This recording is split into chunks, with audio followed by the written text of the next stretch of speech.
네, 여러분 이제 이번 시간은요 위험시설 안전관리 관련되는 내용 이런 부분을 한번 보도록 합니다.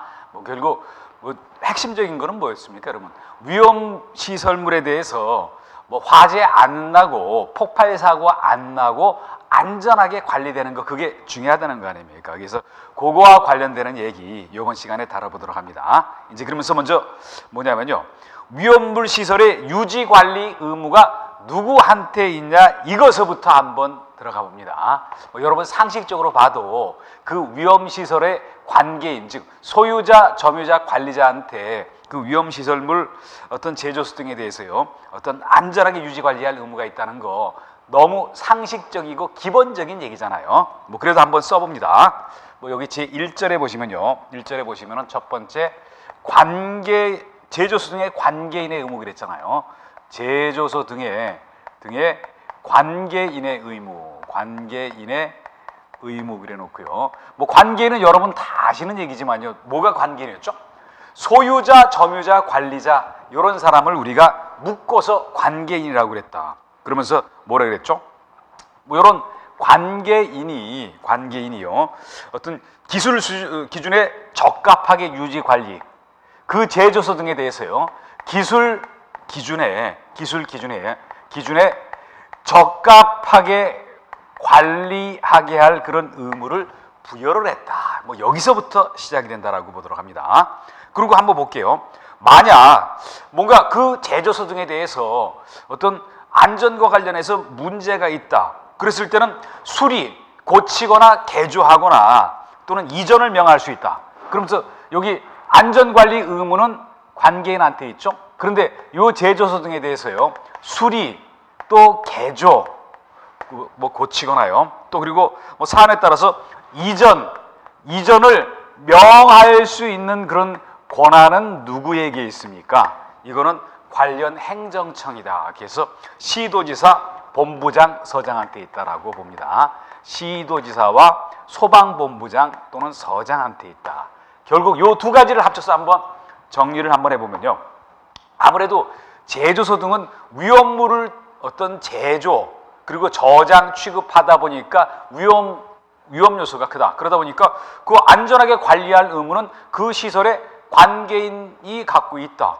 그런데 뭔가 문제가 있어서 그 시설에 대해서 수리, 개조, 이전을 명할 수 있는 권한은 행정 관련 그 해당되는 행정청인 시도지사, 소방본부장, 서장이 갖고 있다. 이렇게 서로 구분을 한번 해봅니다. 이제 그리고 그 다음에 위험물 안전관리자와 관련되는 얘기, 제 2절에 나오는요, 제 2절 위험물 안전관리자 이렇게 봅니다. 위험물 안전관리자.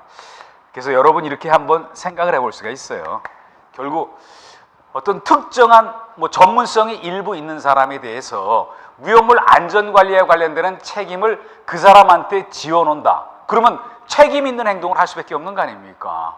내가 그 분야에 전문성이 있다 하더라도 나한테 어떤 책임을 부여 안 하면요 열심히 안 해요. 그러다 보니까 일정한 전문성을 가진 사람, 교육을 받든지 국가 자격증이 있든지요, 그런 사람을 위험물 안전관리자로 이런 사람을 선임을 해서 책임감 있게 그 위험시설물을 관리할 수 있도록 한다라고 얘기를 했어요. 그래서 여기 봅니다. 그런데 여기 선임과 관련해서 선임은 누가 누구를 대상으로 선임을 하죠? 그 제조소 등의 관계인은 항상 어떤 의미가 있습니까? 일종의 주인이라고 볼 수가 있잖아요. 소유자, 점유자, 관리자가. 그래서 위험물 취급 자격자, 아무나 하는 게 아니라 위험물 취급할 수 있는 어떤 자격자를 위험물 안전관리자로 선임을 해야 된다. 그런 의무를 부여했다. 왜 그랬습니까? 그 제조소 등에 대해서 소유자, 점유자, 관리자고 아울러서 거기에 대해서 어떤 여기 안전관리를 할 포괄적인 의무가 관계인한테 있기 때문에 그렇다라고 보도록 합니다. 이제 그런데 또 그 다음에 가서 보시면요, 여기 위험물 취급 자격자의 자격자, 안전관리자로 선임될 수 있는 그런 자격자인 거 아닙니까? 이 사람의 자격에 대해서도 언급을 해놨잖아요. 그 다음 페이지 가서 봅니다. 물론 이 자격과 관련해서는 뭐 비교적 중요한 얘기라고 보세요. 뭐 여기는 뭐 시험에 자주 나왔던 그런 얘기다 보니까요. 그러면서 뭐라고 얘기를 드렸습니까? 그랬잖아요. 어떤 일정한 자격을 가진 사람, 일정한 자격을 가진 사람, 일정한 자격을 가진 사람이다. 그 자격은 어떤 자격이었습니까? 국가기술 자격을 갖고 있는 사람이 그랬다. 국가기술 자격을 가진 사람한테 여기 위험물 취급 자격자의 자격을 부여한다. 그런데 이 자격자는 어떤 자격자로 국한을 해놨죠? 위험물 쪽으로 국한을 해놨다. 그러다 보니까 뭐였습니까? 위험물 기능장도 될 수가 있고요. 또 위험물 관련해서 위험물 산업 안전기사도 될 수가 있고요. 산업 안전기사. 미리 좀 한번 얘기를 드려보면요. 위험물에는 기사는 없어요. 산업 안전기사는 있어도요. 그리고 그 다음에 위험물 기능사. 요런 자격을 가진 사람을 위험물 취급 자격자로 선임을 할 수가 있다. 또 그리고 그 다음에 뭐였죠? 여기는 자격 관련해서 그랬죠. 그 다음에 일정한 교육을 받은 사람에 대해서 그렇다. 그런데 그 교육은 국민안전처 장관이 실시하는 안전관리자 교육 이수자라고 봅니다. 여기는 안전관리자 교육을 이수한 사람이고, 요 교육은 누가 실시한다 그랬죠? 주무장관이 국민안전처 장관이 실시한다. 그리고 그 다음에 봅니다. 그 다음에는 경력을 가지고서 그랬다. 경력을 갖는데 이 경력은 소방공무원 경력이에요. 그리고 그 기간도 정해놨어요. 그래서 소방공무원 경력자다. 소방공무원 경력자다. 그러면서 그 경력에 대해서 몇 년 이상으로 해놨죠? 3년 이상으로 해놨다라고 여러분 정리를 합니다. 3년 이상, 요 3년 이상이라는 숫자 정리를 한번 해보시고요. 그런데 또 더 나가서 한번 볼게요. 우리가 요 국가기술 자격을 가진 사람은 어떤 위험물 취급 자격자 중에서 어떤 취급할 수 있는 위험물의 범위가 뭐였죠? 모든 위험물이 그랬다. 그러면서 여기 별표 1의 모든 위험물은요, 우리가 공부했던 거 여러분 기억나십니까? 1류서부터 66까지의 위험물을 얘기하는 거예요. 여기서 말하는 모든 이라는 거는요, 1류서부터 66까지의 위험물을 지칭하는 거다. 그렇지만 교육 또는 경력에 의한 그런 경우는요, 그 위험물의 범위를 한정을 시켜놨어요. 그래서 그 위험물의 범위는 어떻겠죠? 4류 위험물에 국한이 된다. 뭐 이렇게 규정을 해놨다는 거 아닙니까? 이제 뭐 요게 위험물 안전관리와 관련해서 뭐 선임과 관련하는 그런 얘기였고요. 이제 그리고 그 다음에 봅니다. 여기 이런 자격자가 있으면은 구체적으로 행정적인 얘기긴 하지만 선임이라는 절차를 좀 거쳐야 되잖아요. 그래서 선임 기간이 있고 또 선임 신고가 있다. 그래서 봅니다. 여기 그 다음에 가서 보시면요, 선임 기간이 있고요. 뭐 여기 그리고 뭐 선임 신고 기간이라는 게 있다. 그래서 한번 봅니다. 대상되는 어떤 위험물 안전관리자가 만약 앞에서부터 한번 따져보면요. 앞에서 따져보면 해임됐거나 퇴직한 경우가 있다. 그러면 각각 요 날로부터 계산해서 며칠 이내 선임한다고 돼 있죠. 요거는 30일 이내 선임한다고 그랬잖아요. 30일 이내에 선임하고, 일단 선임했으면 선임으로 끝나는 게 아니라 행정기관에 선임 신고를 해야 돼요. 그래서 여기서부터 여기까지 14일 이내에 선임했다고 선임 신고를 해야 된다. 뭐 그런 얘기를 이어서 해놨다는 거 아닙니까? 뭐 그러면서 뭐 누가 여기 선임을 하죠? 누가 선임을 하냐면요, 뭐 여기 선임하는 거는 관계인이 선임을 하고, 그리고 선임 신고는 누구한테 합니까? 요거를 보시면요, 선임 신고는 관계인이 본부장 또는 서장한테 한다라고 정리를 해보시길 바랍니다. 관계인이 본부장 또는 서장한테 선임 신고를 한다. 뭐 그런 얘기가 497페이지 하단서부터 498페이지 상단까지 이어지고 있다. 그러면서 거기 498페이지를 봅니다. 거기 보시면요, 선임 신고할 때 어떤 안전관리 업무 대행 계약서, 대행기관이 대신할 때는요. 또 그리고 안전관리 교육 수료증, 강습받은 자 이런 사람, 또 그리고 소방공무원의 경우는 소방공무원 경력증명서가 첨부되어야 된다라고 얘기를 드렸고요. 또 만약 퇴직을 한 경우 해임됐거나 그랬을 때는요. 그 사실을 어떤 확인받을 수가 있다라고도 얘기를 드렸잖아요. 이제 그리고 하나 더 나가서 한번 봅니다. 여기 그 다음에 보시면요. 직무대행까지도 한번 얘기를 들어볼게요. 여기 직무대행과 관련되는 얘기를 한번 봅니다. 직무대행은 어땠죠? 안전관리자가 예를 들어서 어떤 휴가를 가거나 뭐 여행을 가거나 여행 또는 뭐 휴가 질병이었을 때 그랬을 때 안전관리자 업무를 수행할 수가 없잖아요. 그렇다고 해서 바로 해임하거나 그러는 거는 아니거든요.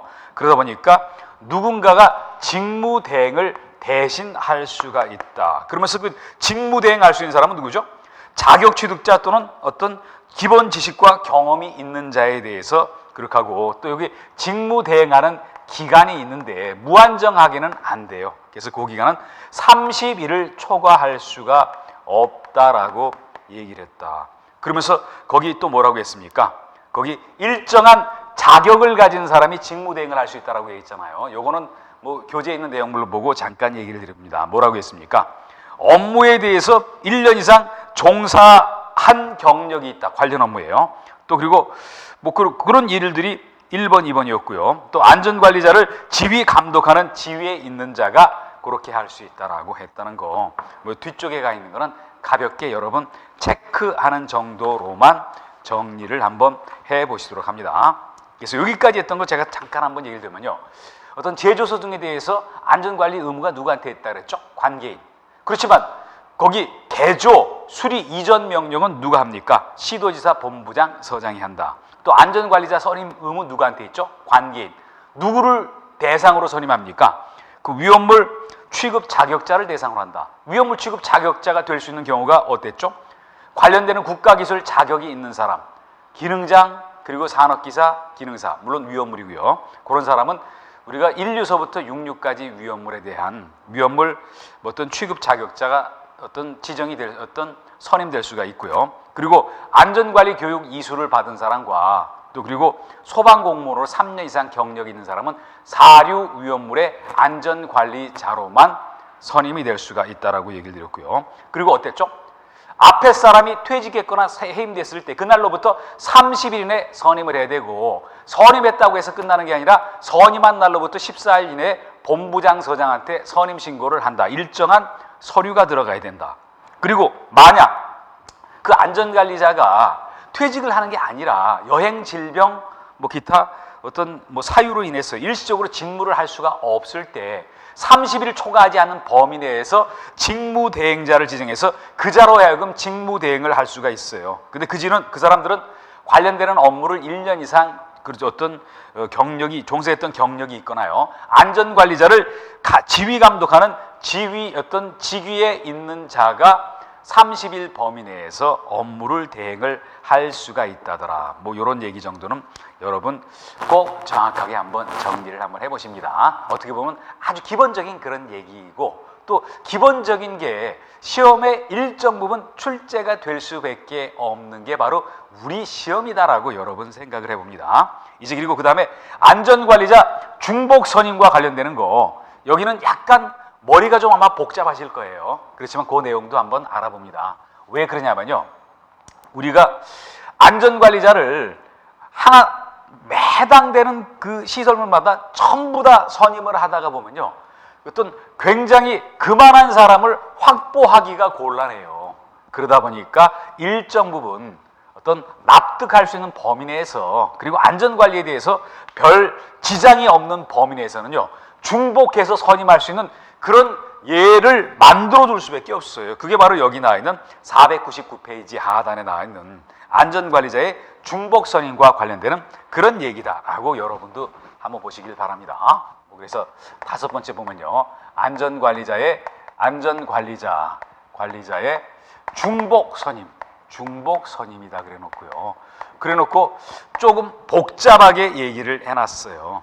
그래서 여기 1번서부터 해서요. 뭐 그 다음 페이지 5번까지 있는데 일단 5번은 빼버리고 1번서부터 4번까지 정도만 같이 한번 정리를 한번 해봅니다. 그래서 1번에 뭐라고 얘기를 드렸죠? 뭐와 뭐를 같이 한다. 그 첫 번째를 보도록 합니다. 뭐라 했죠? 위험물 소비하는 장치다. 보일러 버너 등과 같이 보일러 버너 이런 게 버너등은 연료로 위험물질을 태우잖아요. 그게 다 위험물인 거 아닙니까? 뭐 그게 예를 들어서 뭐 등유가 됐든 뭐가 중유가 됐든요.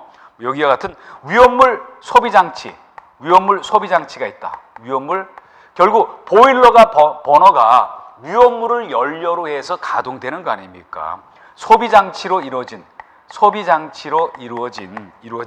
7개 이하의 일반 취급소 장치로 이루어진 7개 이하의 일반 취급소와 어디에 엔드 중복선임이 될 수가 있죠? 거기 일반 취급소에 공급하기 위한 위험물을 저장하는 저장소와 뭐 여기 중복 여기 별도가 아니라 묶어서 한 사람을 선임할 수가 있다라고 얘기를 했어요. 그래서 여기는 뭐 이렇게 봅니다. 7개라는 거요. 7개 이하라는 거. 그리고 어떤 일반 위험물 저장소. 뭐 요게 묶여서 그렇다. 또 그리고 두 번째 가서 봅니다. 두 번째 조금 뭐 복잡은 하지만 한번 이렇게 봅니다. 위험물 차량에 고정된 탱크. 위험물 차량에 고정된 탱크라는 거는 쉽게 얘기하면 탱크 로리를 얘기하는 거 아닙니까? 그래서 어떤 위험물 차량에 고정된 탱크, 쉽게 얘기하면 탱크 롤이라고 얘기를 드렸죠. 뭐 이렇게 탱크 또는 오아 그래놓고 뭐라고 했습니까? 그 다음에요, 운반 용기에 옮겨 담기 위한 5개 이하의 일반 취급소 뭐 이랬잖아요. 어떤 여기 위험물 운반 용기에 옮겨 담기 위한요. 운반 용기에 다 안 씁니다. 옮겨 담기 위한 5개 이하의 일반 취급소. 그리고 and 어떤 거와 같이 중복 선임이 가능했죠. 그리고 또 어떤 일반 취급소에 공급하기 위한 위험물을 저장하는 저장소를 여기 같이 한 사람이 중복 선임될 수가 있다. 그래서 어떤 뭐 이런 업무 관련성도 있고 또 따로따로 선임하다 보면은 비용도 많이 들 수밖에 없는 거 아닙니까? 뭐 그렇게 얘기를 드렸고요. 뭐 세 번째, 여기가 굉장히 복잡했잖아요. 세 번째 보시면은 어땠습니까? 동일 구역 내에 있거나 이렇게 있잖아요. 동일 구역 내에 있거나 또는 뭐라고 얘기했었죠? 상호 100m 거리 이내에 있다. 상호 100m 거리 이내에 있다. 100m 거리 내에 있다. 거리 내에 있는 저장소로서. 그러면서 뭐라고 얘기를 했죠? 어떤 다음의 경우 요거와 같이 어떤 하는 경우가 그렇다. 그러면서 거기 기억서부터 시읒번까지 있는데 이거를 외우기가 되게 복잡을 해요. 그래서 여기는 여러분 이렇게 한번 봅니다. 어떠냐면요, 뭐 일정한 탱크 저장소다. 각각이라고 보도록 합니다. 탱크 저장소인데요. 그런데 어떤 탱크 저장소였죠? 여기 옥내 탱크 저장소, 옥내. 또 뭐라고 얘기를 했습니까? 여기 지하 탱크 저장소, 또 간이 탱크 저장소, 옥지간 이렇게 해놓고요. 뭐 이렇게 했거나 아니면은 뭐 이거는 뭐 개수에 대해서는 언급이 없었잖아요. 뭐 여기 그리고 그 다음에 가서 보시면요, 어떤 10개 이하의 각각의 어떤 저장소다. 요게 옥내가 됐든 옥외가 됐든요. 또 안반 탱크 저장소가 각각 그렇다라고 정리를 합니다. 그리고 그 다음에 가시면요, 옥외 탱크 저장소인데 여기는 30개 이하잖아요. 30개 이하의 옥외 탱크 저장소가 그렇다. 뭐 이렇게 해서 조금 복잡은 여러분 합니다. 그리고 네 번째 보시면 뭐라 했죠? 어떤 일정한 기준에 모두 적합한 5개 이하의 제조소 등이다 그랬잖아요. 어떤 일정한 기준에 적합한 5개 이하의 제조소 등을요, 동일인이 여기 설치한 경우에 그렇다. 그러면서 그게 요거를 모두 기준에 적합하라 그랬죠. 그 첫 번째 뭐라 그랬죠?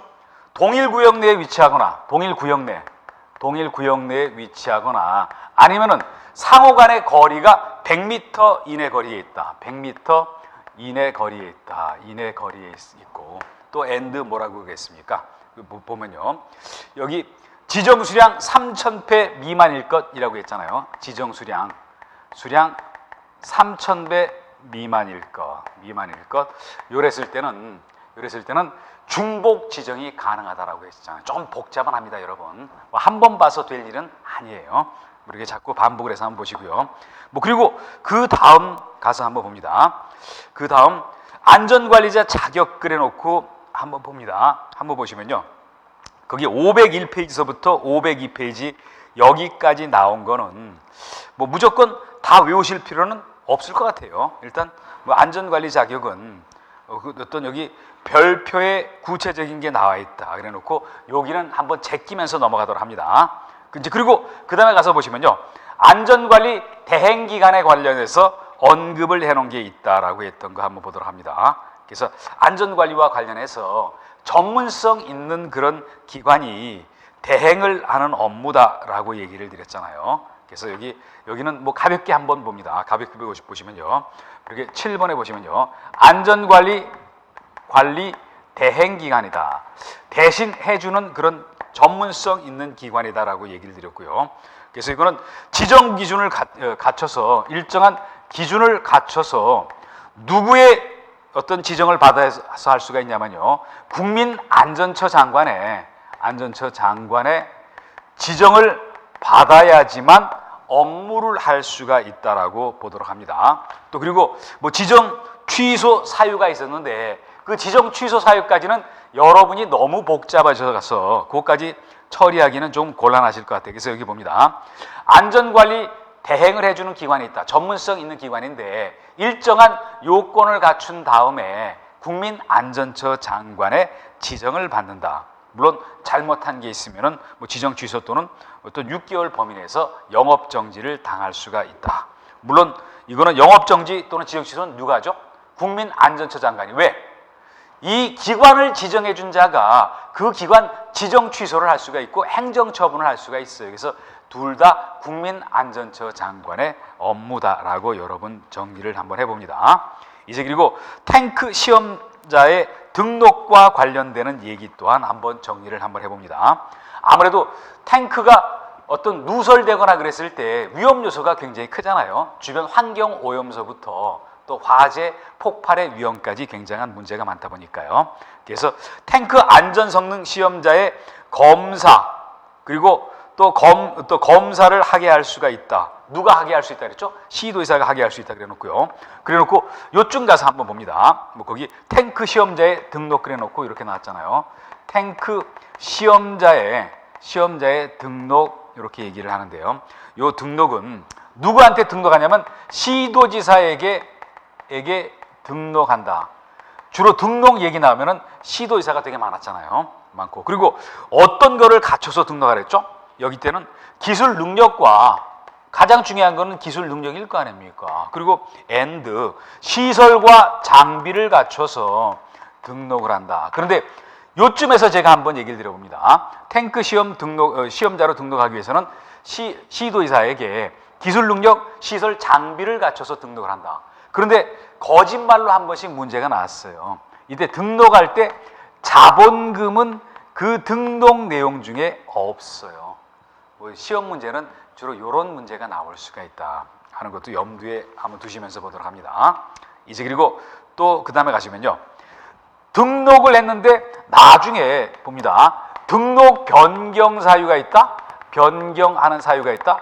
통상 요거 나왔을 때는 며칠 이내 변경한다라는 얘기를 했죠. 30일 이내 변경을 한다. 30일 이내 변경한다. 요거까지도 아울러서 한번 여러분 한 요 정도까지만 한번 정리를 한번 해봅니다. 이제 그리고 그 다음에 보시면요. 예방 규정과 관련되는 얘기가 나왔어요. 그래서 여기도 이렇게 얘기를 드려봅니다. 위험물 안전 관리를 할 때 사실 어떻게 보면은 어떤 게 제일 중요합니까? 사고 나기 전에 예방하는 게 가장 중요하잖아요. 그런데 예방하기 위해서 말로만 또는 주먹구구식만 하는 게 아니라 예방할 수 있는 그런 사안들을 규정을 만든다.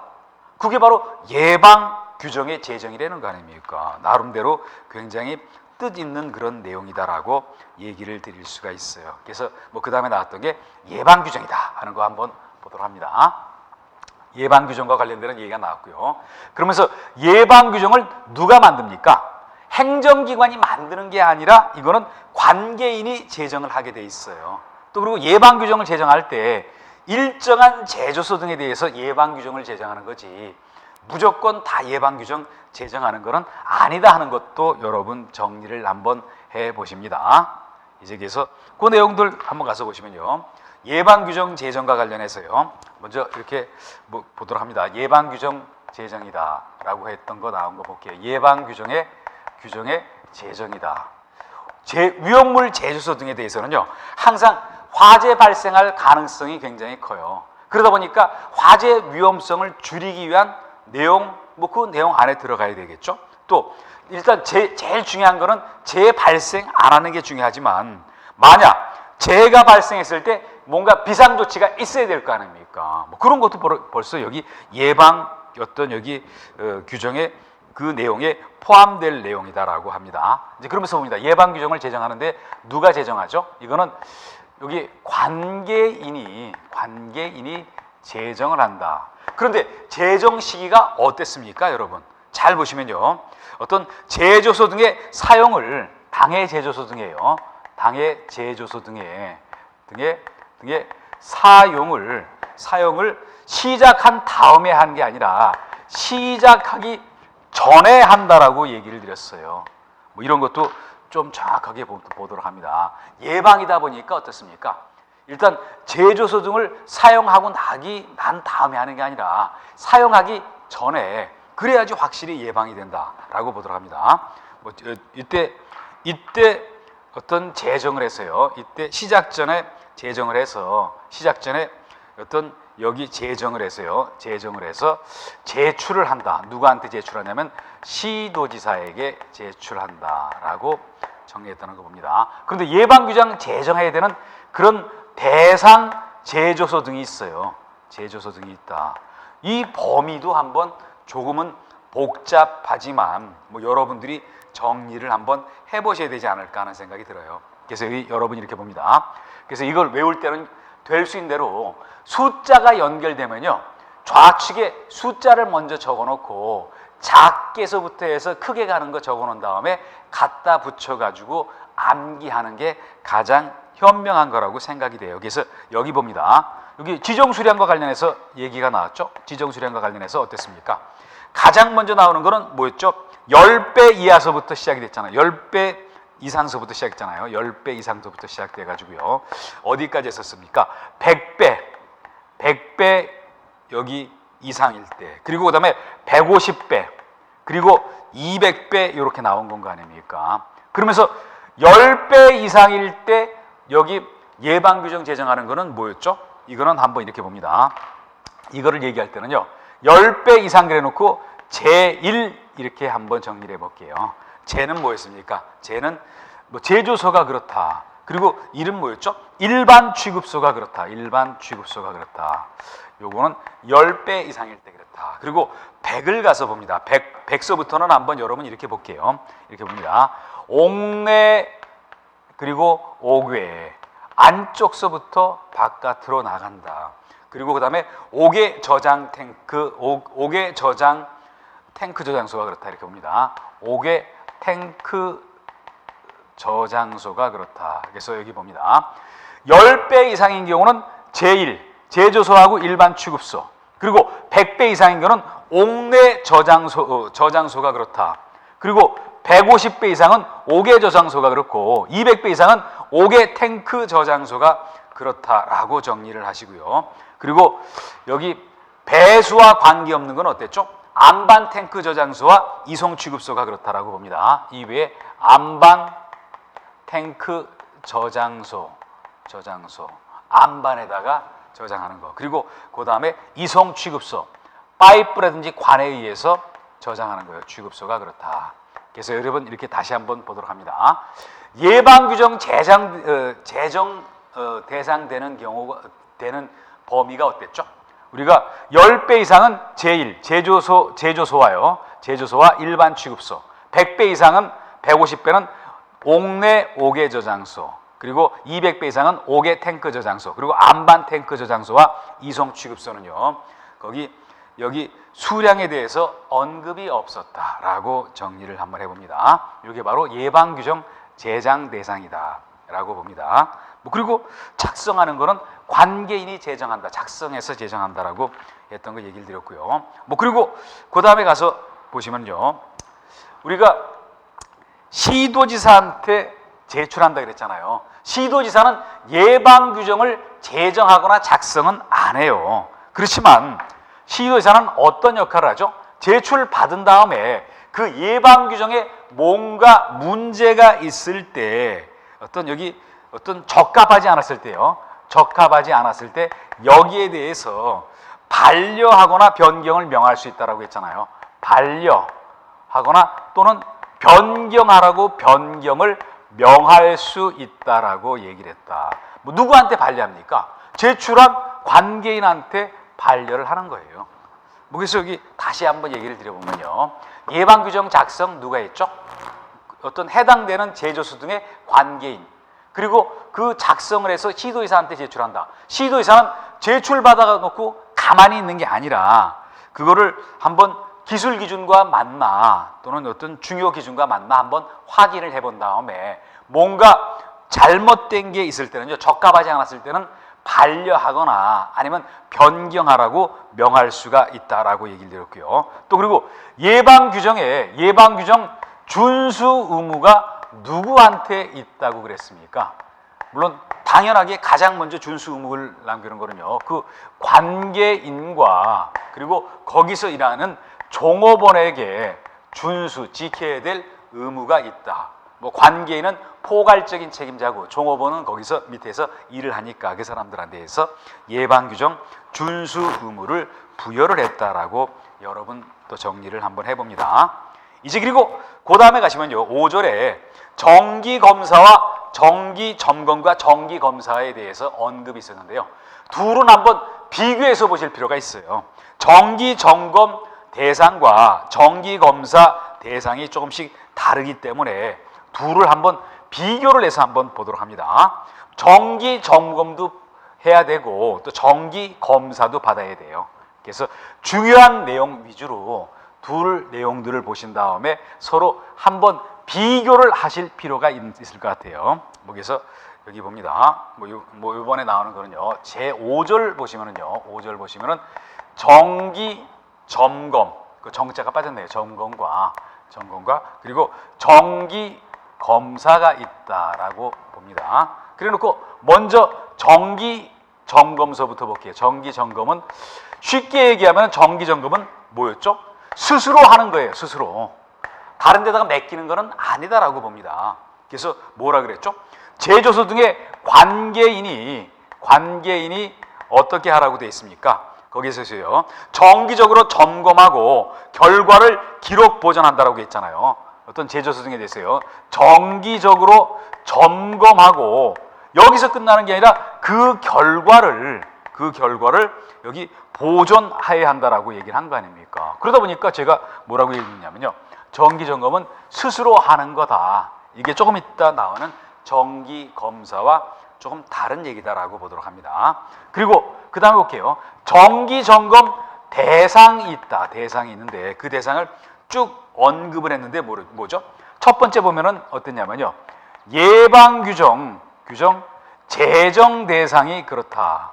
예방규정 제정 대상은 조금 전에 여러분하고 저하고 같이 얘기를 드린 거 아닙니까? 10배서부터 100배, 150배, 200배 이렇게 나오면서요. 그런데 요거 플러스 또 알파가 있다. 그게 지하 탱크 저장소, 이동 탱크 저장소 등이 있다는 거 아닙니까? 지하 탱크 저장소, 그리고 또 여기 이동 탱크 저장소가 있다라고 했는데요. 한 요 정도를 대상으로 한다라고 보시고요. 그리고 그 횟수를 가서 보시면은 뭐라고 했죠? 연 1회 이상 실시한다라고 얘기했잖아요. 여기 보시면은 여기 정기 점검에 대해서는요, 연 1회 이상 실시를 한다 그랬고, 그렇지만 여기 주의할 게 있죠. 구조 안전 점검 이렇게 봅니다. 구조 안전 점검.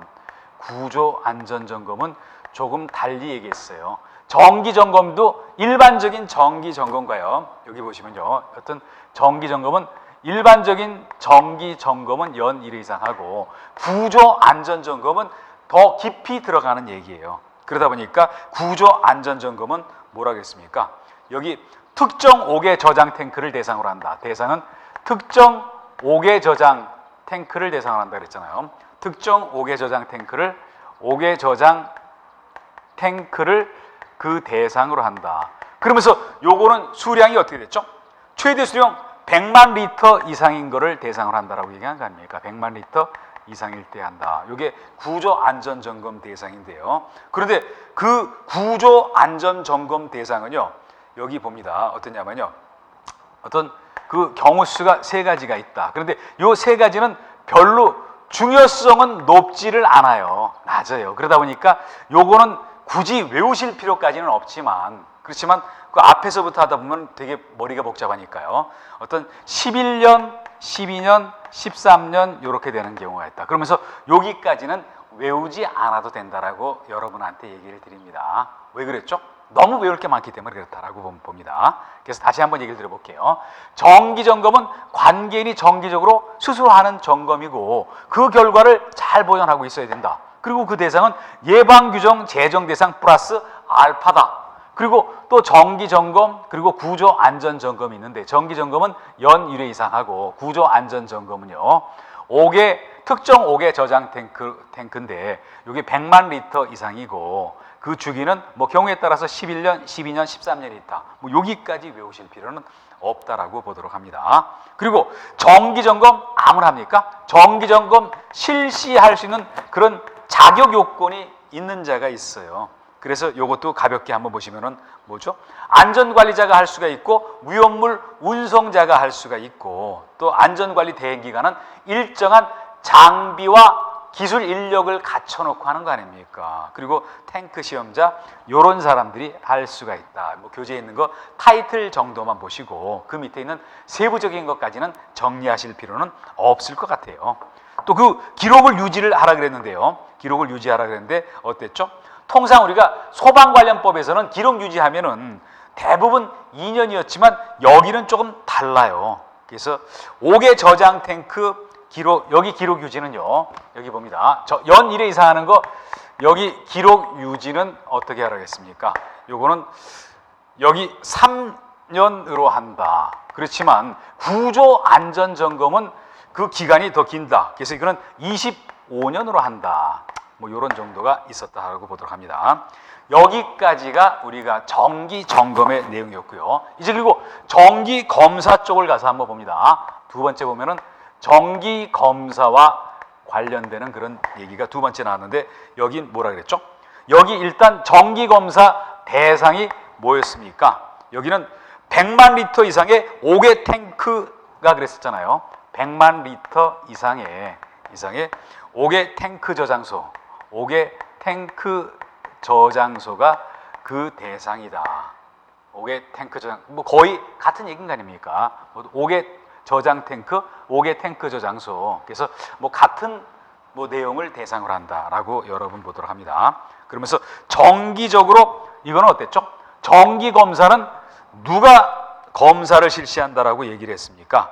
여기 본부장 서장으로부터의 검사를 받아야 한다라고 얘기를 했잖아요. 그래서 그 차등을 한번 봅니다. 정기 점검은 관계인이 스스로 했죠. 그렇지만 정기 검사는 어땠죠? 본부장 서장으로부터 검사를 받아야 한다. 그러다 보니까 점검과 검사가 다른 거 아닙니까? 점검은 어떻게 보면 자체적이고 검사는 본부장 서장한테 받는다. 그리고 각각 그 대상은 어떤 5개 저장 탱크인데 용량 100만 리터 이상이다 라고 했던 거 뭐 이렇게 뭐 내용을 한번 보셨고요. 뭐 그리고 뭐 거기 뭐라고 얘기를 됐습니까? 그 시기와 관련해서 이랬잖아요. 검사 시기가 있다. 검사 시기가 있는데 이거 뭐라고 했습니까? 어떤 11년 될 때 또는 12년 될 때 이렇게 얘기를 했고, 이 앞에 있는 거는 일단 생략을 한번 해버릴게요. 그래서 너무 복잡하니까요. 그래서 검사 합격하면은 검사 필증을 교부해 주는 거 너무 당연한 얘기였고요. 그리고 이제 그 다음에 보시면요, 자체 소방대와 관련되는 얘기 나왔는데요. 그거 봅니다. 이제 마지막으로 나왔던 게 자체 소방대다 이렇게 나왔는데요. 결국 뭐냐면요, 소방서에서 어떤 화재 발생했을 때 화재 진압하러 오는 거 시간적으로 많이 걸릴 거 아닙니까? 그런데 위험물 제조소 등에 대해서는요, 항상 위험 요소가 굉장히 커요. 그러다 보니까 일정한 경우에 자체 소방대를 만들어 놓고 구성을 해놓고 대비를 하는 게 합리적이다. 그러다 보니까 자체 소방대 설치의 당위성이 거기 있다라고 볼 수가 있어요. 그런데 자체 소방대 설치를 해야 되는 대상이 있는데요. 이거는 너무 당연하게 우리가 정리를 해야 될 거다 이렇게 봅니다. 자체 소방대의 설치 대상인데, 아무래도 위험을 다루고 있는 그런 양이 많을 때 그때 설치해야 될 거 아닙니까? 그러다 보니까 뭐라 그랬죠? 지정수량 3,000배 이상의 어떤 위험물을 저장 취급할 경우에 그렇다라고 합니다. 이 기준이 되는 건 뭐였죠? 이거는 어떤 지정수량의 3,000배 이상 요거를 어떤 저장하거나 어떤 여기 제조소하고 일반 취급소, 제조소 그리고 일반 취급소에서 설치를 한다라고 하는 거 정리를 한번 해 보셨고요. 그리고 그 다음에 봅니다.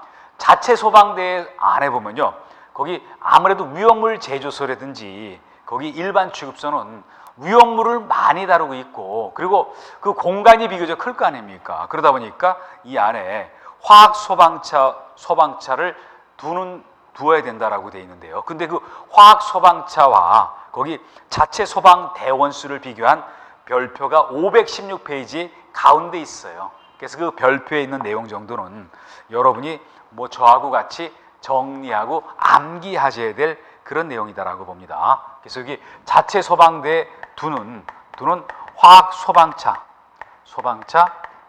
그리고 거기 대원 숫자 봅니다. 그래놓고 여기 뭐라고 돼 있냐면요, 지정 수량에 따라 가지고 달리 정리를 해놨어요. 그래서 여기 봅니다. 지정 수량 어떻게 했죠? 12배 미만, 여기 봅니다. 여기 12만 배 미만. 우리가 일단 3,000배 이상일 때는 자체 소방대를 설치하는데 12만 배 벌써 이 정도 오면은 되게 커진 거 아닙니까? 그래서 여기는 화학 소방차를 한 대 두라 그랬고요. 소방 대원수를 5인으로 한다. 그리고 12만 단위로 커지고 있어요. 그래서 12만 이상서부터요. 여기 24만 미만일 때 와요. 또 24만 이상서부터요. 여기 그다음에 8만으로 배를 늘어났거든요. 48만 미만일 때, 그리고 48만 배 이상일 때, 8만 배 이상일 때. 그래 놓고 한 대, 두 대, 세 대, 네 대다. 그리고 5명씩 올라간다. 5인, 10인, 15인, 그리고 20인으로 올라간다. 여기 다시 한번 여러분 정리를 한번 해봅니다. 우리가 자체 소방대는 지정 수량 3,000배 이상인 그런 제조소하고 일반 취급소에서 설치한다. 그런데 화학 소방차를 둬야 되는 경우는 굉장히 규모가 크다. 그러다 보니까 12만 배 미만일 때 한 대, 그리고 5명 대원수는요. 그리고 배로 올라간 거 아닙니까? 12에서 24만, 2대 10명. 그리고 24만에서 48만 미만. 이거는 3대. 그리고 48만 배 이상은 여기 4대 이렇게 한다. 이런 대수 산정하는 것과 자체 소방대원수 숫자 여기까지 정리를 하시고요. 이제 그리고 화학 소방차 기준에 들어갑니다. 화학 소방차 기준에 보시면요, 거기 5가지 종류를 해놨잖아요. 그래서 거기 봅니다. 대수에 대해서는요 5가지 종류를 해놨는데 그 중에서 중요한 것만 얘기를 제가 드려보면요, 4번째 화학 소방차의 기준 그랬는데, 이 중에서 우리가 정리를 해야 될 거는요, 맨 처음에 나와 있는 수용액 여기 방사차 요 내용하고 계속 맨 마지막에 나와 있는 제독차 요 두 가지 정도만 같이 정리를 해 놓으시면은 별 문제가 없을 것 같아요. 그래서 포수용액 방사차는 어떻게 하라 그랬죠? 그 기준에 뭐라고 얘기했습니까? 방사 능력이 매분 뭐라고 얘기했냐면요, 2000리터 이상이다라고 얘기를 한 거 아닙니까? 적은 양은 아닌 거 아닙니까? 그리고 제독차는 어떻게 했죠? 제독차는요, 우리가 독성을 제거하기 위해서 가성소다, 그리고 규조토 이거를 어떻게 했습니까? 각각 50kg 이상 비치하라고 얘기를 드렸잖아요. 50kg 여기 이상 비치한다. 한 요 정도 범위 내에서 여러분도 정리를 해 놓으시길 바랍니다. 물론 나머지까지 다 정리하시면 좋지만요, 그거는 우리가 암기할 수 있는 한계를 벗어나요. 그리고 그런 부분은 시험 출제 가능성도 굉장히 희박하다라고 볼 수가 있어요. 그래서 항상 우리가 공부를 하면서 어떻게 하시냐면요, 이렇게 생각한 것보다 암기하고 정리할 내용이 적지는 않잖아요. 그러다 보니까 선택과 집중이 필요하다. 그래서 뭐 제가 얘기하는 그런 범위 내에서만 어떤 정확하게 정리를 하시길 바랍니다. 이번 시간은 위험물 안전관리와 관련해서요, 그 이론 중에서 중요한 내용 위주로 같이 한번 정리를 해봤습니다. 이제 다음 시간에는 요거와 관련되는 문제 풀어보도록 하면서요, 이번 시간 여기서 마무리를 짓습니다. 네, 수고하셨습니다.